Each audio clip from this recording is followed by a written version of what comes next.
few years back, when my daughter was very young, I think she was just begun to crawl. And I went down on the ground and I started crawling along with her, trying to look what she can see at that level. And also, I think I've been instructed to make sure that she is safe, because make sure that every corner of the house is child safe, or is it any kind of a plug points are there, make sure that they are all blocked. And as I was doing that, my mom was smiling and I was asking what I was doing. So while I was trying to explain to her, a thought struck me. What am I doing? Isn't it what I often teach in management school called as empathy? That is putting myself in somebody else's shoes and seeing how the life looks like to them. And my mom continued to smile because she didn't want to talk that language which I was about to tell her, but she only told me one thing, saying that, "Beta, you will learn many lessons from your daughters." And that was quite some time back. And the lessons went on. I think it became like a school for me. I think the home has become a school which has taught me many lessons from the two young daughters I had. Before I went further, this one particular quote which I often read, although in the early parts of my career I didn't understand this much, but as I went along in my life, I think they struck more chords in me. I think this is a quote from Khalil Gibran in the book that he has written called Prophet. What broadly he says is that your sons and daughters are life's longing for itself. They choose to come through you, but they don't belong to you. Do not make them like you, but if possible, draw some thoughts from them. So it didn't make much sense along the way, because we thought we were all parents, we have to teach them, we have to make them something like us, and we have to go on doing something or the other to make them responsible citizens as we go forward. But these lessons, when we have two young daughters, my daughters are 23 and 13, each very ebullient, having their own pains and issues and experiences and loves and sorrows, and they teach me many lessons. And the lessons go far and wide. And as a practicing manager, and I go on teaching to many people from various experts and management gurus what management is all about, what competencies are all about, but there is something from the home truth which I have learned. For example, active listening. I think many leaders in the corporate world are blamed for listening very less and talking more. And I am no different. And many people have noticed, but they never gave me that feedback, saying that when you are talking to somebody, in between you look at your phone. Or if your phone rings, or you look at your phone and you are trying to send a message when somebody is communicating something very important to you. Since most of the people either are colleagues or peers or subordinates, they do not give you much feedback. But daughters are daughters.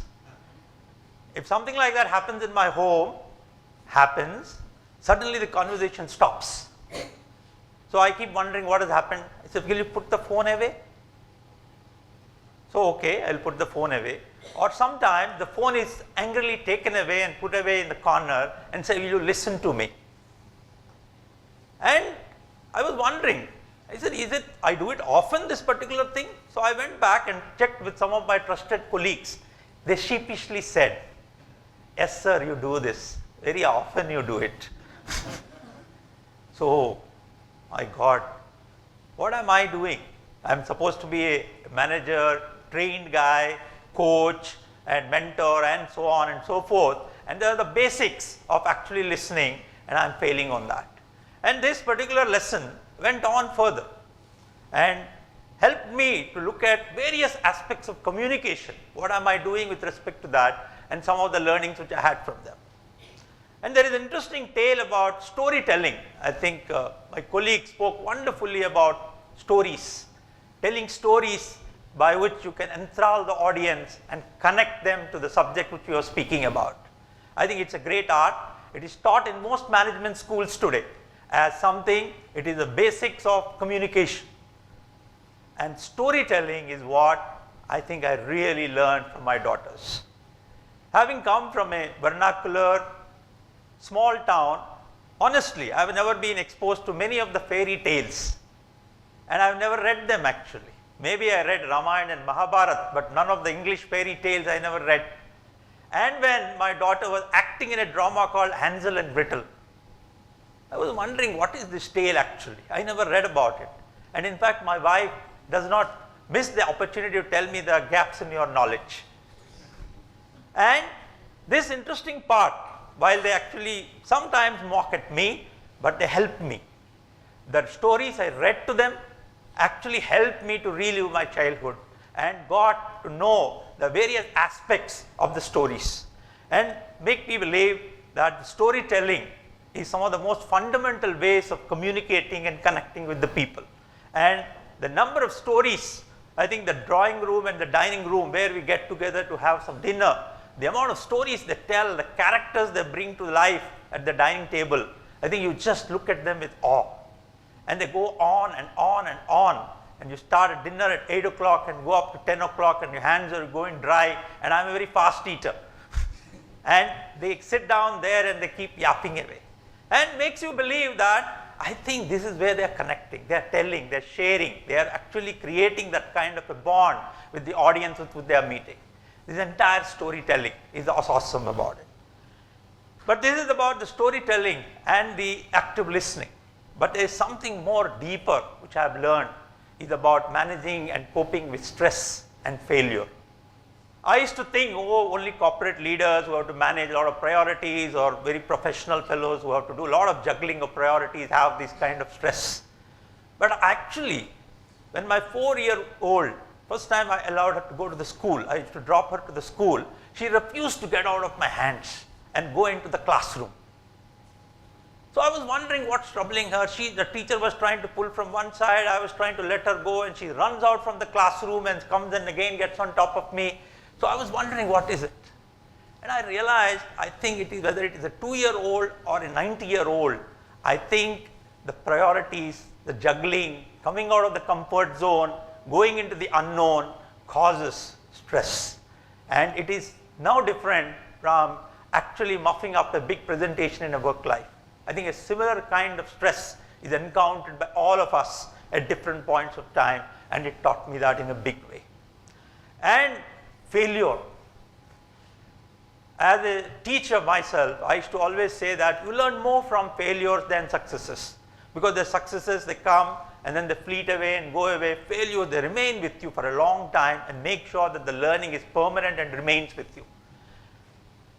And failure of my daughter with respect to getting into a school of her choice by failing in the entrance exam when I moved from town to town, or failure to get a visa to go abroad to study, or failure to actually take that flight to go overseas on a long awaited trip because she fell sick on that particular day and when all her friends are going away. I think the kind of failures and how they deal with it. A day of raving and ranting and pushing and banging the doors, and they mourn. And next day they are up and moving around as if it has never happened. And that taught me many lessons in learning and dealing with failure.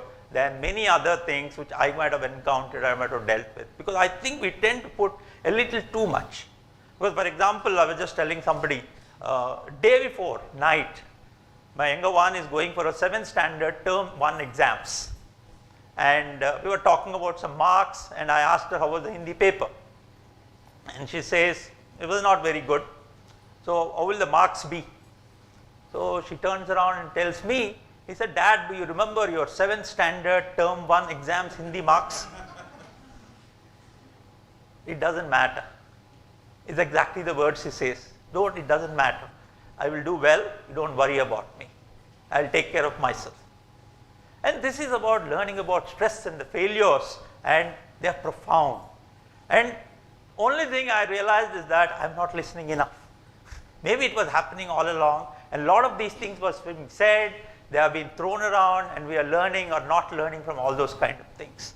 And going forward, the most important thing is about relationships. One day, in the middle of the night at 11 o'clock, my daughter tells me I am going to Mira Road, which is around 25 kilometers from where I live. And she says that my friend's cat is not well. I said, your friend's cat is not well, and where are you going at 11:30 in the night? No, I think she needs support. She needs support because the cat is not well, and I think she misses and she wants to do something about it, and she needs some support and help. And I was flabbergasted. I was wondering. I said many a times in my life, I think maybe after the early childhoods, I think we were not there for our friends at many points of time. Did we gain? Did we lose? And did we invest in those relationships good enough and then realize that? In fact, many studies have proven and shown saying that the success in life is finally determined by the relationships and the investment you do in those kind of relationships, which will stand you in great stead than the millions of acquaintances you make in the social media and many other parts of the world. So that's another very interesting thing. And very interestingly, I'm an introverted guy and a normal parent. So when my daughter in the middle of the evening or wherever she goes, she has this habit of running across to a stranger and he says, your dress is looking very nice, let's take a photograph. Or she walks across and talks to the istriwala or to the cab driver, and they talk in very, very animated tones they talk about. And then you realize that I'm getting a little squirming in my chair. I was wondering what is she trying to do. But the kind of love that she generates in the conversations and the kind of connect she generates in the conversations with all those people, I think made me believe that I think relationships, networks are all about seeing the good and going there and appreciating it and making feel people better. And if you can do that more often, I think the world will be a better place to be in. I think that's something which is wonderfully was taught to me. And interestingly, as I went forward, a couple more things which my younger one taught me. One is actually writing well, pronunciation, and actually what I call it as my own handwriting. My handwriting has gone from bad to worse, and in fact, that is one of the singular things. I am the butt of many a joke in my home. And they say that there was a context in their school, and it was to write, what do you wish for your child? I was to write a letter, and the child was to read that in the classroom. So unfortunately, my daughter went to the classroom and she says, Dad, I couldn't read your handwriting. And can you read it for me back when I came home? So I was wondering. I said, she was telling me, you do form drawing, you should do. You should actually do the copywriting again, because you are not able to do it well. And many a time the similar feedback has come to me. So I think this feedback which is received and the lessons which I have learned on that are much more evident on that. The meticulousness, I think my younger one taught me that I'm a lazy guy. I try to get by with whatever little I can do at the last minute and finish the exam and move on to the next kind of a story. And then I realized that doing the job with all your energy and giving it your best, and after that leaving the rest to whatever has to happen, is something which I have read in various places and scriptures. But by actions, I think when I see them do that, by giving up their best and close the book and forget about it and let the teacher and rest of the people worry about it, is something awesome for me to learn from. I think when the list can go on and on and on about the various kinds of learnings, the competencies which I can actually relate to, and I can teach these examples to many people as we go forward. But what made me set to think is that why am I not learning enough? Why am I not learning enough? Because there are a lot of knowledge is available in plenty in different places and different ways, and the kind of methodologies that are available to teach all that to us which is available. But then we discovered that I think there's a very managerial language we've got blocks of learning. What the blocks of the learning to learn from your own dear ones? The first of the block I realized was you tend to trivialize things, trivialize things actually. What you say is that, oh, what is there in it? It's an everyday happening. Is there anything in it? Just go about it. What is wrong with it? And the second one is that I realized that what is there to learn from the children? We are supposed to teach them. I am the parent, I have seen enough life and I am supposed to teach them, and maybe I think that comes in the way with respect to some of those kind of things. And the third important thing is that you jump first to say what not to do. I think the judging precedes listening and appreciating and understanding, and that becomes the bane with respect to the block of learning from the people concerned. And when you do that kind of a learning, and then actually you realize that what can we do to make sure that your learning becomes an integral part of you. And very unanimously my daughters have said to me when I actually proposed this, he said, Dad, there's only one simple thing. You just have to pay attention. You just have to pay attention. You have to be like a sponge.